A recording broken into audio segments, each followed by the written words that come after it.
के ना देख, रुक के ना देख, रुक के। अभी डाउनलोड करें तक ऐप।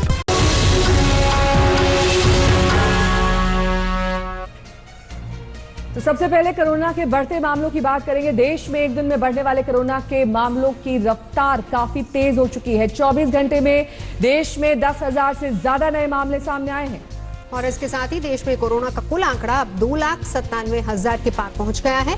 वहीं मौत की बात करें तो अब तक देश में कोरोना से कुल 8,498 लोगों की मौत हो चुकी है और पिछले 24 घंटों में मरने वालों का आंकड़ा 396 तक पहुंचा है।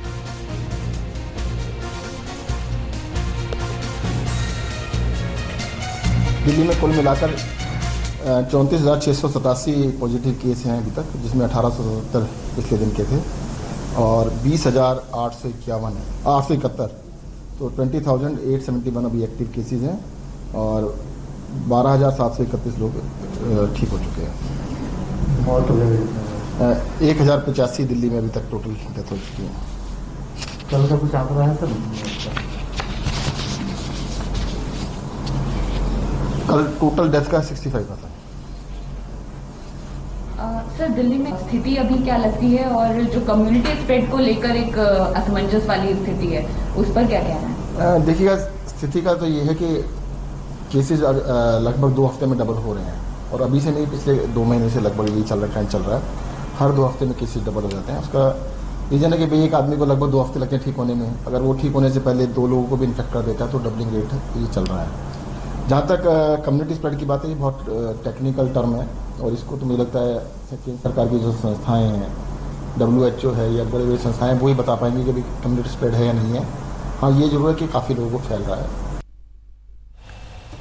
तो राजस्थान की अब बात करेंगे, जहां पर कांग्रेस खेमे में आज भी जबरदस्त हलचल है। दरअसल राज्यसभा चुनाव के उम्मीदवार और दिल्ली में राहुल गांधी के बेहद करीबी केसी वेणुगोपाल के विधायकों के संग बैठक हो रही है और बैठक के बाद मुख्यमंत्री अशोक गहलोत मीडिया से भी मुखातिब होंगे। खबर ये भी आ रही कि तभी शायद ये साफ हो पाएगा कि आखिर कांग्रेस को अपने विधायकों को रिजॉर्ट में ठहराने की जरूरत क्यों पड़ी। शरद कुमार हमारे संवाददाता से तमाम जानकारी के साथ हमारे साथ जुड़ गए हैं। शरद, मीटिंग चल रही है, उसके बाद प्रेस कॉन्फ्रेंस करके स्थिति बताई जाएगी, क्या कार्यक्रम है?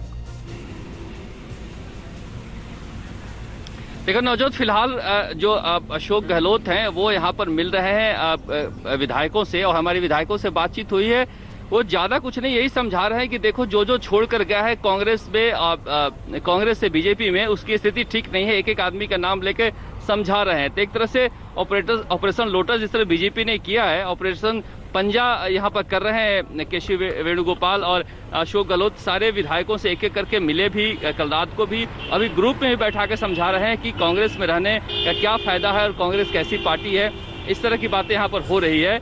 जो एक बात सारे विधायकों ने कहा कि ये तो बताइए कि किसने पैसे का ऑफर दिया है, तो उसमें एक धौलपुर से आने वाले विधायक है, उनका नाम आ रहा है। हालांकि वो कैमरे पे नहीं बोलेंगे, लेकिन वहां पर जो हमारे सूत्र है उनको बता दिया गया है विधायकों कि इस विधायक के पास बीजेपी के इस नेता का फोन आया था। अब इसको लेकर प्रेस कॉन्फ्रेंस में क्या कहते हैं मुख्यमंत्री अशोक गहलोत और केशव वेणुगोपाल, उस पर नजर होगी। लेकिन सबसे बड़ी बात यह भी है कि सचिन पायलट के जो सबसे विश्वस्त मंत्री है रमेश मीणा, वो 3 दिन से रिजॉर्ट में नहीं आया, तीसरा दिन हो गया। उनको लेकर क्या स्थिति है, क्योंकि वो मुख्य सिपा सलार हैं, तो सचिन पायलट भी किस तरह से उनको क्या मनाया जा रहा है, क्या कन्विंस किया जा रहा है, क्योंकि वो हाशिए पे हैं पिछले 2 साल से। वो भी चाहेंगे कि इस वक्त का इस्तेमाल करके अपनी स्थिति को मजबूत करें। जी नवजोत, नजरा बना रहे शरद, शुक्रिया। दिल्ली में बढ़ते हुए मामले लगातार डरा रहे हैं। पिछले 24 घंटे में दिल्ली में कोरोना के मामले में सबसे बड़ा उछाल दर्ज किया गया है। दिल्ली में अब मुंबई से भी ज्यादा मामले आ रहे हैं और अगर ऐसा ही चलता रहा तो दिल्ली कोरोना केस में मुंबई को पीछे छोड़ देगा। 31 जुलाई तक करीब 5.5 लाख केस पहुंच जाएंगे दिल्ली में। वन के बाद राजधानी दिल्ली पूरी तरह खुल गई। मंदिर मस्जिद खुल गए, बाजार और मॉल खुल गए और इसी के साथ कोरोना के संक्रमण फैलने का रास्ता भी खुल गया। दिल्ली में कोरोना का संक्रमण आउट ऑफ कंट्रोल हो गया है। कोरोना संक्रमितों के मामले में दिल्ली रोज अपने ही रिकॉर्ड तोड़ रही है। दिल्ली में 24 घंटे में कोरोना संक्रमितों की संख्या में अब तक का सबसे बड़ा उछाल आया है। दिल्ली में 24 घंटे में 1,877 लोगों में कोरोना संक्रमण मिला है। 24 घंटे में दिल्ली में कोरोना से 65 लोगों की मौत हुई है। दिल्ली में कोरोना के केस 34,687 तक पहुंच गए हैं।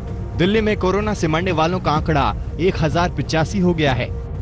दिल्ली में न सिर्फ कोरोना के मामले रिकॉर्ड तोड़ रहे हैं, बल्कि कंटेनमेंट जोन्स की संख्या भी 244 तक पहुंच गई है। और ये इस बात का संकेत है कि देश की राजधानी में हालात किस तरह बिगड़ रहे हैं। सबसे बड़ी चिंता की बात यह है कि कोरोना वायरस की चपेट में न सिर्फ आम आदमी बल्कि पुलिस वाले और डॉक्टर्स भी आ रहे हैं। दिल्ली में मरीजों की लगातार इलाज न मिलने की शिकायतें आ रही हैं, लेकिन दिल्ली सरकार भरोसा दे रही है कि तैयारी पूरी है। दिल्ली में 90 प्राइवेट हॉस्पिटल्स के अंदर अभी कोरोना का इलाज हो रहा है और दिल्ली सरकार की 5 हॉस्पिटल एक्सक्लूसिवली सिर्फ कोरोना का इलाज कर रहे हैं। हमारे पास लगभग 10,000 बेड है, जिसमें से ऑलरेडी हम 5,000 बेड, दिल्ली सरकार 5,000 बेड उसमें से डेडिकेट कर चुकी है और केंद्र सरकार के पास लगभग 12,000 बेड है, उसमें से लगभग 1,000 बेड उन्होंने भी किए हुए हैं। जो सिचुएशन थी ना, शुरू में कहते थे कि भाई अगर कोरोना का पेशेंट दिख भी जाए तो शायद परेशानी होगी, अब सब जगह इलाज तो करना पड़ेगा। उनको आइसोलेशन वार्ड बना के सब जगह किया जा रहा है। दिल्ली में कोरोना क्राइसिस बढ़ रहा है, रोज मामले बढ़ रहे हैं और दिल्ली सरकार जिस तरह से कोरोना समस्या से निपटने में नाकाम रही है वो वास्तव में बहुत शर्मनाक है। कल जिस तरह की वीडियो मीडिया में हम लोगों ने देखी, LNJP हॉस्पिटल जो दिल्ली सरकार का डेडिकेटेड कोविड हॉस्पिटल है, बहुत ही दुख भरी तस्वीरें हैं। दिल्ली में हालात बिगड़ने का अंदेशा सरकार को भी है, इसलिए दिल्ली सरकार ने अपने सभी कोविड-19 अस्पतालों को सभी बेड पर ऑक्सीजन की सुविधा उपलब्ध कराने के लिए आदेश जारी किए हैं। दिल्ली हाई कोर्ट ने भी सभी प्राइवेट अस्पतालों को 20% बेड कोरोना मरीजों के लिए रिजर्व करने का आदेश दिया है। दिल्ली में जितनी तेजी से मामले बढ़ रहे हैं, उतनी ही शिद्दत से राजनीति भी हो रही है। दिल्ली के मुख्यमंत्री कह रहे हैं कि आपस में लड़ेंगे तो कोरोना जीत जाएगा, पर फिलहाल तो कोरोना दिल्ली पर हावी हो गया है। पंकज जैन, दिल्ली आज तक। महाराष्ट्र में कोरोना की रफ्तार बेलगाम हो रही है। रोज पुराने रिकॉर्ड टूट रहे हैं, नए रिकॉर्ड बन रहे हैं। कल तक आंकड़ा 1 लाख को पार कर सकता है। और न सिर्फ मुंबई में बल्कि पूरे महाराष्ट्र में हालात बिगड़ते ही जा रहे हैं और इन बिगड़े हुए हालातों में भी कुछ लोग नियम कायदों को हवा में उड़ा रहे हैं। देश की आर्थिक राजधानी मुंबई में कोरोना का संक्रमण बहुत तेजी से फैल रहा है। माय नगरी में तो केसेस कदर बढ़े हैं जैसे यहाँ कोरोना का विस्फोट हुआ है।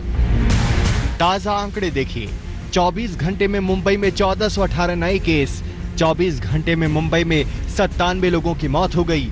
मुंबई में कोरोना संक्रमितों का आंकड़ा 54,085 हो गया है, जबकि 1,954 लोगों की मौत हो चुकी है। ये तो सिर्फ मुंबई के आंकड़े हैं, मगर पूरे महाराष्ट्र की हालत तो रोज ही बिगड़ती जा रही है। महाराष्ट्र में तो अगले 24 घंटे में आंकड़ा 1 लाख को भी पार करता नजर आ रहा है। 24 घंटे में महाराष्ट्र में 3,607 नए केस सामने आए। 24 घंटे में ही महाराष्ट्र में 152 लोगों की मौत हो गई। महाराष्ट्र में कोरोना से संक्रमित होने वालों का आंकड़ा 97,648 पहुंच गया है, जबकि 3,590 लोगों की मौत हो चुकी है। कल के दिन में महाराष्ट्र में 3,607 नए केसेस सामने आए हैं और 152 डेथ्स रिपोर्ट हुई है। ये महाराष्ट्र के लिए भी एक दिन में कोविड-19 का सबसे बड़ा आंकड़ा माना जा रहा है, जिसके बाद महाराष्ट्र में एक्टिव केसेस की जो तादाद है वो तकरीबन 48,000 तक हो चली है। वहीं पर मुंबई की अगर आप बात करें तो इन 152 मौतों में से 97 जो मौतें हैं कोविड के चलते वो मुंबई में रिपोर्ट की गई है और मुंबई में जो एक्टिव केसेस हैं उसका आंकड़ा तकरीबन 27,900 तक हो चुका है। न सिर्फ मुंबई बल्कि पूरे महाराष्ट्र में कोरोना के केस दिन ब दिन बेतहाशा बढ़ते जा रहे हैं, लेकिन लोग हैं कि समझने की कोशिश नहीं कर रहे हैं और उनकी लापरवाही की वजह से संक्रमण फैलता जा रहा है। सबसे बड़ी चिंता की बात तो ये है कि कई लोगों के चेहरे पर मास्क नहीं था और उनका कारण ये था, ये कहने का कि जब वो एक्सरसाइज कर रहे हैं या वॉक कर रहे हैं उसके बाद उनकी सांस फूलने लगती है, इसलिए उन्होंने अपने मास्क नीचे कर दिए हैं। कई लोगों का यहां तक कहना है कि उन्हें डॉक्टर्स ने यह हिदायत दी है कि जब वो वॉक कर रहे हैं तो मास्क ना पहने। सरकारें लगातार कह रही हैं कि लोग सोशल डिस्टेंसिंग का पालन करें, लेकिन लोग नहीं मान रहे। उद्धव ठाकरे ने तो यहां तक कह दिया है कि लोग अगर नियम नहीं मानेंगे तो वो दोबारा लॉकडाउन पर विचार कर सकते हैं, मगर लोगों को इस बात से भी कोई फर्क नहीं पड़ रहा। लोगों को समझना होगा कि हालात लगातार खराब ही होते जा रहे हैं। ऐसे में नियम मानकर ही वो कोरोना को हरा सकते हैं। मुस्तफा शेख और सौरभ वक्तानिया के साथ पंकज उपाध्याय, मुंबई, आज तक। और महाराष्ट्र में हर दिन कोरोना के रिकॉर्ड केस को देखते हुए उद्धव ठाकरे ने चेतावनी दी है कि अगर नियम कायदे का पालन नहीं किया गया तो फिर से लॉकडाउन लागू किया जा सकता है। और इसके बाद कुछ राज्यों ने भी न सिर्फ लॉकडाउन की तरफ बढ़ने का इशारा किया है, बल्कि मध्य प्रदेश और पंजाब ने हफ्ते में 2 दिन का संपूर्ण लॉकडाउन लगा भी दिया है। क्या फिर लग सकता है लॉकडाउन? नाईलाजाने करायची तर आपल्याला पुन्हा लॉकडाऊन करावं लागेल। क्या खत्म की जा सकती है ढील? भोपाल में कहा है, मुख्यमंत्री जी ने स्पष्ट कहा है कि कोई भी लापरवाही बर्दाश्त नहीं की जाएगी। क्या राज्य फिर से चाहते हैं लॉकडाउन? सीमित इलाके में जहां पर कोरोना वायरस की बीमारी बढ़ी हुई रहेगी, उन इलाकों को चिन्हित करके वहां पर लॉकडाउन सीमित इलाके में लगाया जाए। ये ऐसे सवाल हैं जिनके जवाब हर कोई जानना चाहता है, लेकिन तस्वीर साफ नहीं हो पा रही है।